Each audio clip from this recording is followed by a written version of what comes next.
What's up, everybody? Welcome into Tom Curran's Patriots Talk Podcast. Phil Perry will join us from the Combine in just a moment. And as I ruminate on what we're going to talk about, he's at the Combine, the draft is coming up, they're talking to prospects. Just give me a draft where the Patriots aren't trying to prove they're smarter than everyone else. Just do what's simple and right in front of you with the most secure, clear, obvious players to take. And they've done that on occasion in recent years. Drake May being a perfect example of it. You could take him at 3, even though I wanted him to complicate it a little bit and trade down, but they could have done that. And still, be that as it may, Drake May was a sensible pick. Christian Gonzalez, a sensible pick at 17. Mac Jones, a sensible pick at 15, was it? You needed those spots. It was a player who filled that spot. It made sense to take that player. Easy picks. But for instance, in the drafting of Christian Gonzalez, the Patriots and Bill Belichick mightily considered actually taking Keon White at that spot, who they got in the second round. They took Cole Strange in 2022, eliciting guffaws from Sean McVay and Les Snead out in Los Angeles. And they apologized for laughing in public at the Patriots pick, because there is a level of respect you show to Bill Belichick for all he's accomplished. But, in hindsight, you see why that was a guffaw-worthy pick. Tyquan Thornton in the second round with his very skinny wrists and measurables that put him in a 5th-round position on most draft boards. The double tight ends of Dalton Keene and Devin Asiasi in the 3rd round in 2020. Ja'Lynn Polk last year, trading down, avoiding the opportunity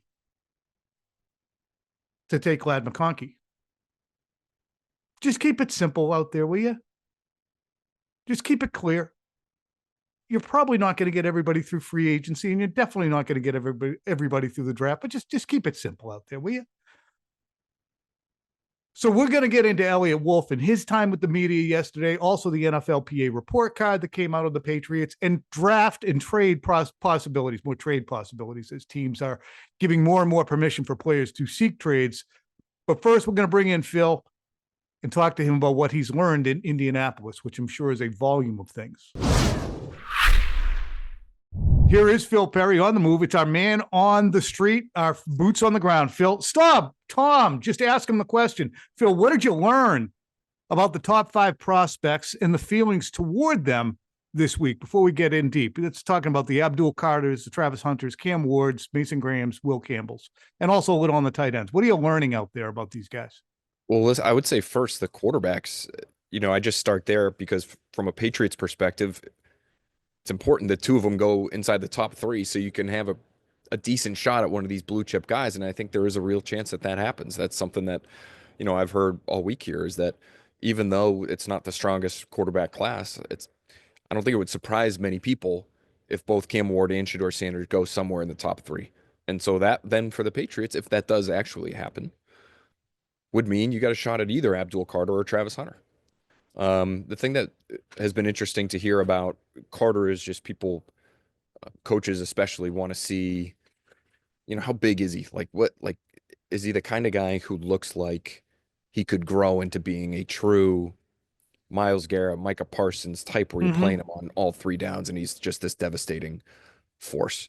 Hunter, and this will be the last one because I couldn't remember all the names that you just threw at me, but Hunter, what I like in terms of what I've heard about him, Tom, Devontae Smith comps as a receiver. You taking that in the top 5? Yeah, I think so. If that's your need and you're looking at Will Campbell, I mean, is he durable? Yeah. I mean, he plays 125 snaps a game. So if it's, to me, you have to have somebody who's going to play 14 to 17 games for the next 5 years and produce. Can you put your chips on that guy and think that he's going to produce, or is he going to be wandering around, can't find his ass with both hands on when he goes out for, to run a route? Or is he good? Is he a good receiver? Devontae Smith's a good receiver. The Patriots have a good scheme. So if he can fulfill that, yes. I also, though, Phil, look at the tight ends, and Tyler Warren spoke on um, Thursday. Thursday, near and dear to my heart because 44 is my favorite number. And it's my favorite number for a reason that he proclaimed. I love guys who wear 44. And the reason he wears 44 at Penn State is his dad showed him video of John Riggins and said, that's how I want you to play football. Big John Riggins guy over here. So I'm going to stick with the Tyler Warren idea. I don't think the Patriots are inclined to trade down, but man, just take Tyler Warren at 4. I think there's an argument for it, Tom, just because he is in that category of player that is sort of behind the top two non-quarterbacks, right? Whether it's Will Campbell or Ashton Genty or Mason Graham. I think some people might have Graham slightly ahead of this tier, but it just feels like there's a big old like 7 to 10 player tier, and it's just choose your flavor. In terms of impact, you might be getting something pretty similar, depending on what your need is, what your team is going to be all about. That might be something that pushes you in one direction or another. But I like the idea of Ty Warren 2.0 in New England. When we talk about that, did that get confusing for you as somebody who covered Ty Warren? Oh yeah. No, I didn't get what you said. Now I get it. Yeah, Ty Warren. I get it now. And I love Ty Warren, the human, and he was a very good player. It took him 13th. One of the few times I absolutely nailed the Patriots first round draft pick projection. Phil is on the move, like I said. So I want to make sure we get to everything here. You also got Geno Grissom that one year. I did. I wanted him to get, I had them ticketed for so many good players they didn't take. Tyler Lockett, I wanted to take. Anyway, Phil, we're going to get into Eliot Wolf. And here's my preamble. Certainly, final say matters. Football wars have been fought over final say. Most famously, I think, Bill Parcells. 1996, they wanted guardrails around them, shop for the groceries, if you want to cook the meal. By the end, the team had wished that they actually had guardrails for Bill Belichick, I think. They didn't. Vrabel's time in Tennessee, the inability, I think, on his part to get what he wanted where Rand Carthen was involved, or at least the power struggle that led to Vrabel moving on. So what did Mike Vrabel have to hear regarding Eliot Wolf to make him feel comfortable that Eliot Wolf retained power over the 53 in his contract, and that Mike could hear Eliot Wolf say this on Wednesday, and most likely wherever he was, not bat an eye? Ultimately, it's my final say. But again, Mike said it yesterday. Mike wouldn't have taken this job, and this is something we talked about in the interview process. Mike wouldn't have taken this job if we weren't comfortable with each other. There's not going to be Mike's guys or Eliot's guys. They're going to be Patriot guys, and we're excited to share the vision, to work together to improve the roster. So how did Mike get his head around the fact that it's contractually on Eliot Wolf to have final say? Why was Mike comfortable coming here despite that? I think it could be a couple of different things. Number one, if you're Vrabel and you're looking at this big picture and as a long-term move for you, which obviously he does, maybe if you're him and you say to yourself, if I just bide my time and I play it right and I go along to get along with what the owner clearly wants to happen, which is have this, I'm sure, I don't know what Eliot Wolf makes, but I'm sure he's a relatively high-paid person within the organization. Mike probably says to himself, okay, the owner wants this. That's fine. A couple years, I'll suddenly have the Bill Belichick sort of power that maybe I'm looking for. That could be number one. Number two, ownership, I think, could probably tell him something along the lines of, if you don't like how this is working after a year, Mike, you're going to be able to choose your next guy. And so even if he doesn't contractually have final say, which I find interesting too, because football wars have been fought over it. It does matter. Contracts, we have them for a reason. But I think he probably understands that in the big picture, he's the one calling the shots and has the ability to sort of shape this entire program the way he wants to. I wonder what marching orders Eliot Wolf is working under as well from the Crafts. Look, we don't want to fire you, Eliot. We like you. You're a nice guy. We didn't do a good job with our coaching search. We don't want to be paying two different guys to not work for us because Gerard's already going to be paid to not work for us. But just be at Mike's service, okay? That's your marching orders for 2025. Okay. You didn't really light it up last year. You've been part of that front office. So let's see what Mike has to say, and you feed him. Okay. At your service, Mike Vrabel, whatever you want. I don't care that you have it in your contract. You're going to give him feedback, intel, information, and then you're going to kind of go along to get along yourself. How's that sound, Eliot? Sure. Well, I think it's part of his personality too, and maybe this is something that Mike found out soon after talking to Eliot Wolf and talking to people I'm sure who know him. He's just not the kind of personality to wouldn't be going rogue because he has it in his contract that he can make the final decision. But Yep. I don't think he has it in his personality to really just go and say, I know, Mike, you would like it a certain way. And, Stretch is telling you to do a certain way. And Ryan Cowden's telling you to do a certain way. But those guys don't have it in their contracts. I do. Mm-hmm. And it's my ass on the line if we screw up this draft or we screw up this free agent class. And so I'm going to actually go in a different direction. And I'm doing it because it's in my deal.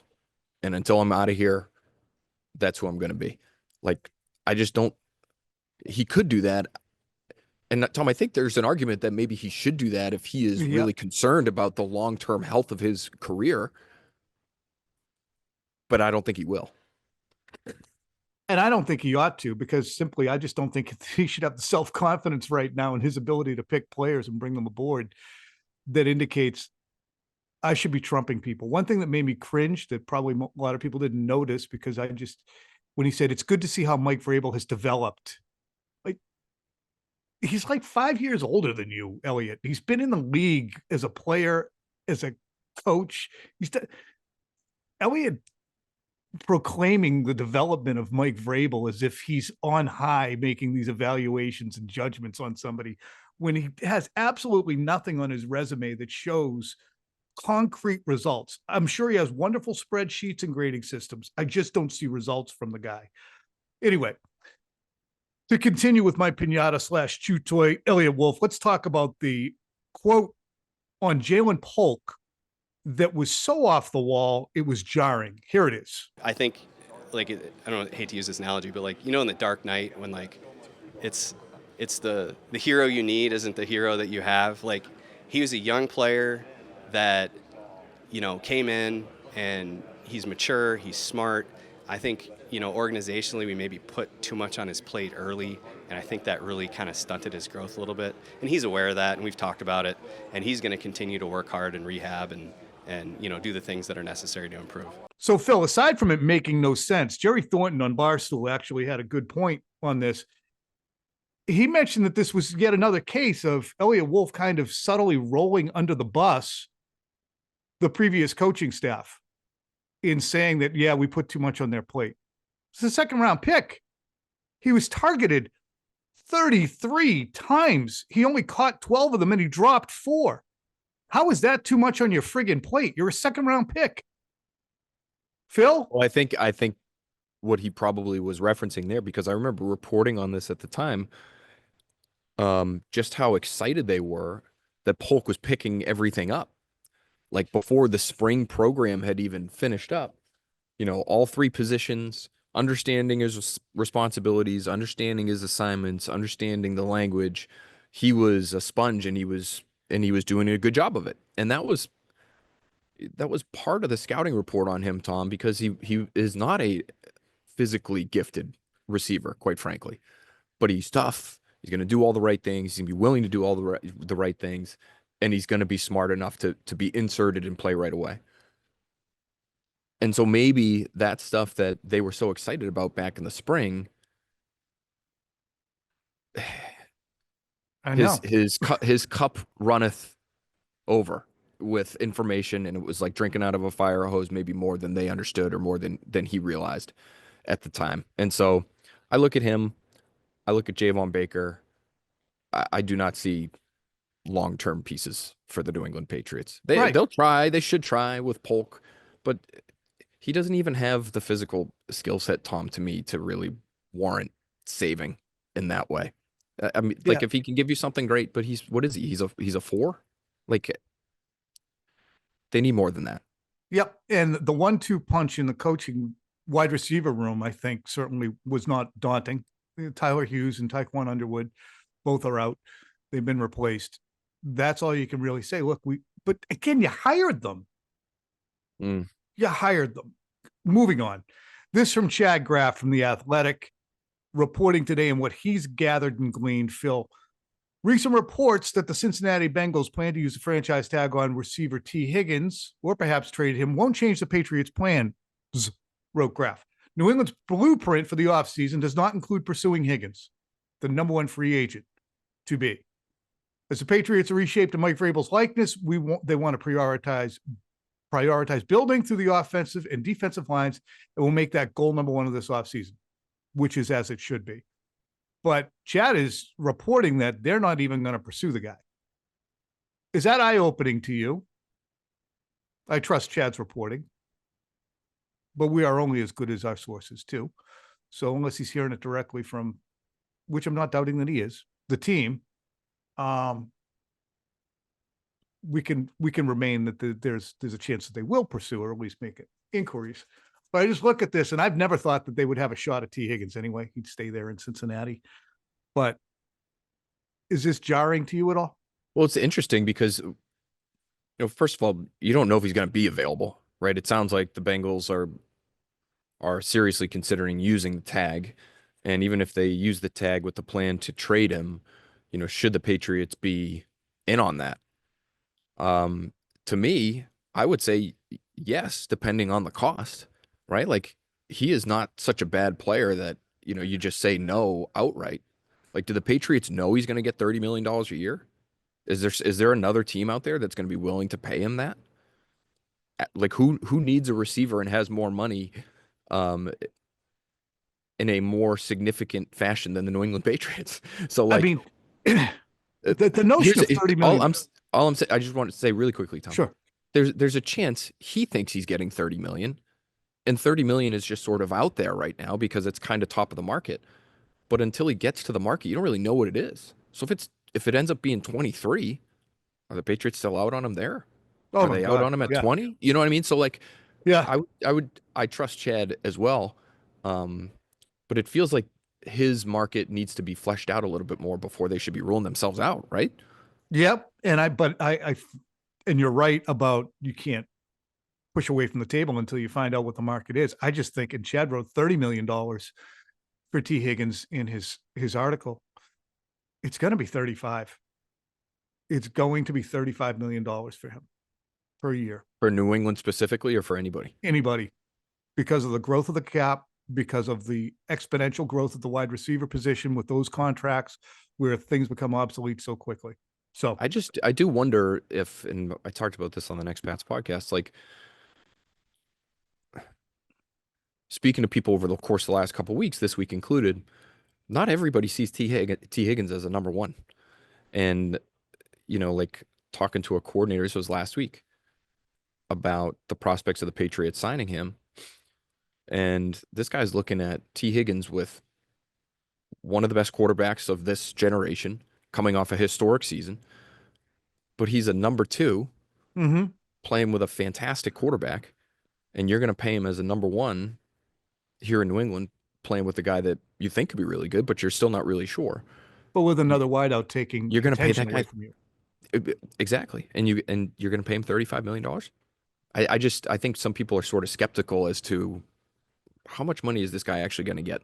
He's also been hurt, so there are questions about him for sure. Yeah, and it brings us perfectly into our next conversation, because the idea is, and the Patriots have stated it, we want to do serious business in free agency so that by the time we get to the draft, we are freed up. We're not drafting for need. I don't think there's any way they're going to do that. I just don't think that there is enough in the store to do that. Additionally, I think that when we talk about the financial aspect of it, I think people would recoil at the idea of the Patriots being out on a player like Tee Higgins, even though it might be financially prudent that you just don't sink $35 million into a player that there's injury concerns and productivity concerns about, because you don't know how he's going to look with a completely building team. Can't have him come in here and catch 61 balls for 841 yards. He's got to have to be a number one at 35 million.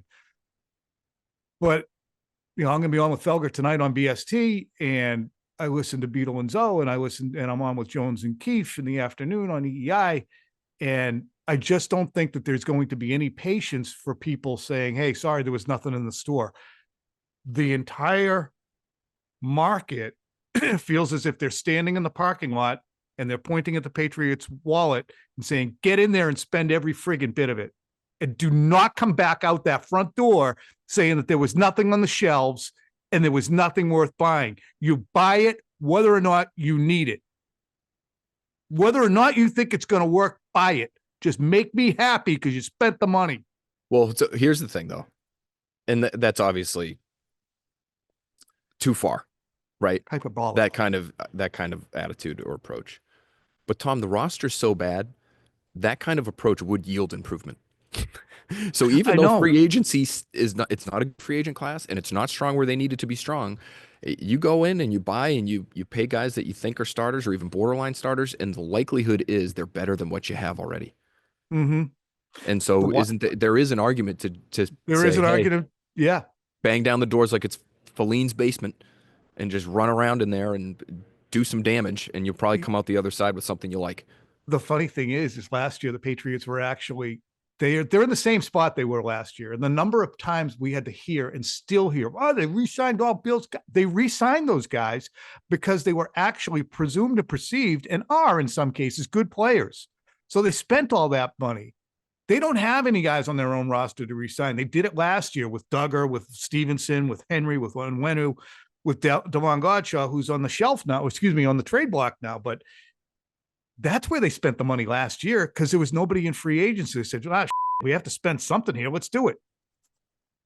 But a lot of guys now, Phil, are being permitted to seek trades. There's Cooper Kupp. There's Harold Landry.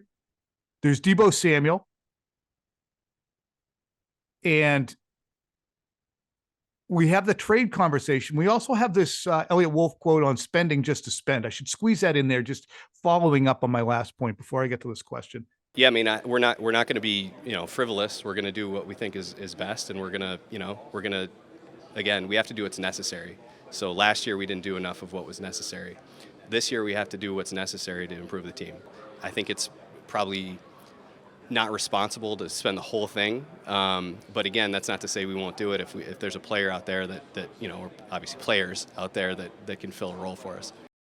Well, I mean, I'm sure, I like to shop like everybody else, and so when you go and there's only one of, a certain car, maybe you have to pay a little bit more for that one car because there's only one of them. When you start to get into a range where you feel like there's a area where players are comparable and you like 3 or 4 players at a certain area for a certain role, you may not have to overspend. But it's free agency. I think that everybody overspends sometimes in free agency. Phil, as you see, if you're watching this on YouTube, is on the move. This is the kind of thing that we get with Phil because he's a guerrilla, Guerilla reporter. So he's on the move. Phil, a lot of guys are being permitted to seek trades. Cooper Kupp, Harold Landry, Deebo Samuel. Your thoughts on that? Interesting because I feel like some of these guys might be able to just get to free agency. No? Okay. Got to take a timeout. Sorry. Security. That's it down. Stay there. Yep. Welcome. Thank you. All right, let's leave that in case. That was pretty good. See how the sausage is made. So do any of these guys become free agents is what I want to know. And the only name I was really interested in there that you mentioned was Cooper Kupp. Yeah. I'm not interested in Deebo Samuel. You interested in Deebo Samuel? You interested in Harold Landry? A little bit. He's got a relationship with Vrabel, Titans connection, but yeah, little Nickovichian on your edge. No. So you said that last night on TV, and I got to stop you from saying that. I recoiled. Well, how much did it was at the very end of the show, and I couldn't say how much did Ninkovich weigh? Ninkovich was 260, but he was sand in the pants to the extreme. And Ninkovich played like 1,000 snaps every season. Yeah. And I think he's like 5th all time in Patriots history sacks or something. He's good player. He's a really good player. Yeah, Landry's a good player. Well, Landry, in terms of the sack numbers, I think is similar. I don't think Landry is the first and second down guy that Ninkovich was. No, he did not come off the field. Especially now, where I think he's playing very light, is what I've heard. I should do more Harold Landry. I should do more Harold Landry. Look at go watch Harold Landry and see if you see Rob Ninkovich. All right. I don't think you're going to see Harold him. Landry sounds like a heavier fella, I guess. Maybe that's just Just a Harold. Yeah. You don't see a lot of skinny Harolds running around. Although weird Harold. What's this? Harold and Hey Arnold, I think, was a skinny guy. Oh, I loved Go back and check that. Yeah. Wasn't there a Harold in that show? Yeah, football head. That was Arnold himself. What's behind the Godshaw decision to free him up and let him ask for a trade or seek one? I think it's more scheme related than personality related. I think it's value. I don't think it's necessarily personality. I think it might be value, age, and you know what? You might be somebody who has a lot of whys circling you when we're trying to do things. So, yeah, I could see that, and I think they're definitely going to be looking to make changes, Tom, to make it this new regime, to make it Mike Vrabel's kind of locker room. And so I wouldn't rule that out as being part of the equation with Devon Godshaw. But I also do think you're going to see a defense that's just more, their top defensive tackle in Tennessee was Jeffrey Simmons, who's a freak and gets up the field and is just this penetrating, disruptive, in the backfield all the time kind of guy. Whereas the Patriots defense, they've had and they've liked to have those guys in the past.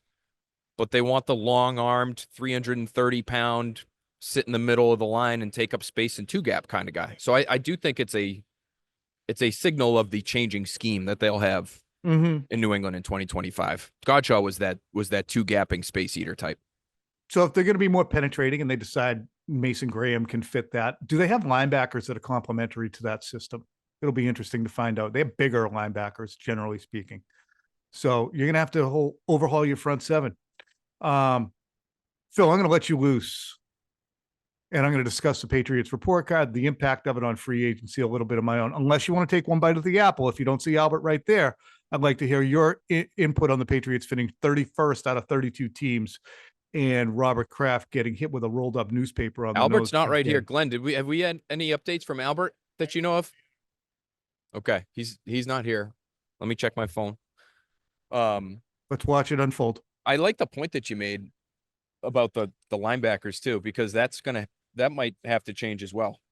Oh, Albert's here. Where you at? Sorry, bleep that out. No, leave it in. Hey, I'm sorry, buddy. We're here. We're like by the wall. You know that Albert was out until 4. Where's Chris Sims? He loves this stuff. And he's out till 4. Glenn sees you. Glenn's pointing at you. He sees you. Do you see he's Glenn? not misbehaving. He's talking football.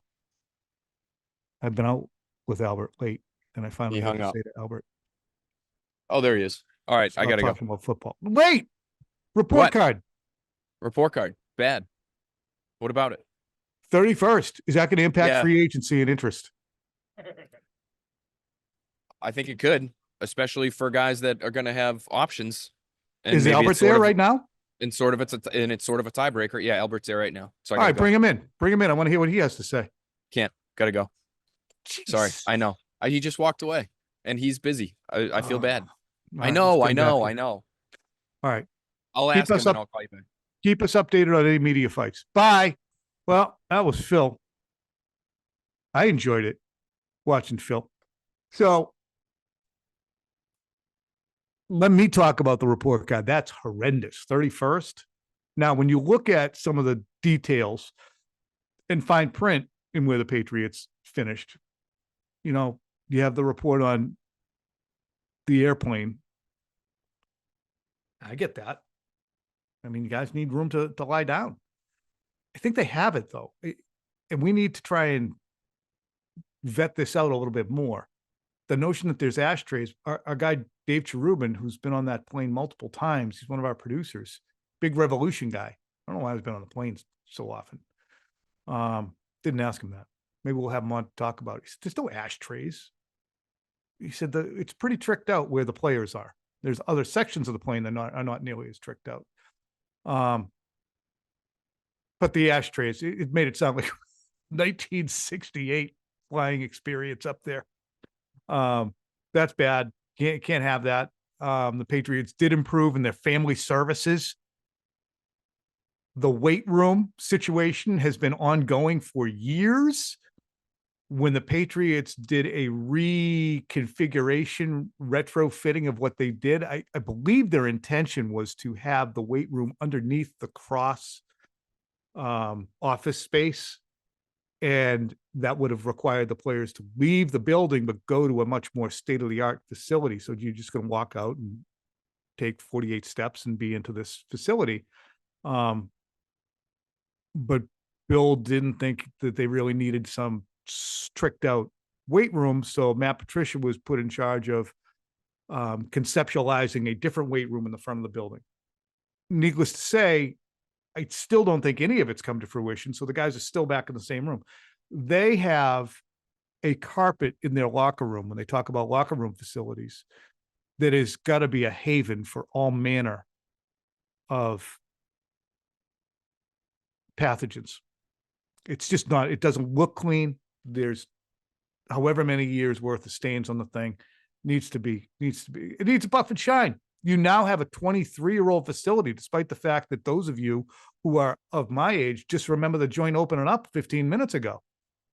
That's what happens when you get to our age. Find out that 23 years ago was actually 23 years ago, not 27 minutes. How does it impact free agent? I did think it was interesting to see that the players are of a mind that the ownership, which was so lowly graded down with the David Teppers and the Bidwills out in Arizona, so lowly regarded were the Crafts, who have 6 Lombardis and have built a privately funded stadium that is 23 years old and had as much success as they have had as owners, are so poorly regarded by their players. It's got to be absolutely heartbreaking for them. And I just don't know. Everybody wants to be loved. I think that Robert Kraft in particular has always wanted to be loved and appreciated. He wears it on his sleeve and he tries in very overt ways to show how much he is giving and wants to give. And I think because he wears it on his sleeve so much, maybe there are times when just people are conditioned to, that guy really wants love. We ain't giving it to him. And in fact, we're going to give him the opposite. I'm not refuting the idea that there has to be some grounding for the players in looking at ownership or the facilities and saying, well, this isn't championship level. But I'll also point out that who the hell on that team is a championship level player? David Andrews was in a Super Bowl. I don't know if anybody else has been in a Super Bowl or in a conference championship or on a good team. I'm like thinking of veterans like KJ Osborne. He's in Minnesota. They love Minnesota. Minnesota's a high-ranking team. He's gone, obviously, but Godshaw, I just don't. I wonder what former Patriots who were in the facility even as recently as the 2015 to 2020 would say about these guys, because my presumption would be these spoiled little holy crap. But that does not undo the fact that when you're 31st in the NFLPA survey, regardless of whether or not it's a little bit of entitlement indicating team-wide that you have higher expectations than you're entitled to, hey, that's the way of the world right now. So you better put a buff and shine on that facility. All right, we're out. Appreciate Phil. Hope that didn't make you guys seasick watching him move around. For those of you guys who are on YouTube, go ahead, feed us back in the comments on whether or not you found that obnoxious. I like to give the raw video and feed and audio to folks. But if you guys think that that's ass and you don't like to hear it, you don't want to see it, we will edit it more tightly. I just like raw Phil. Enjoy your weekend.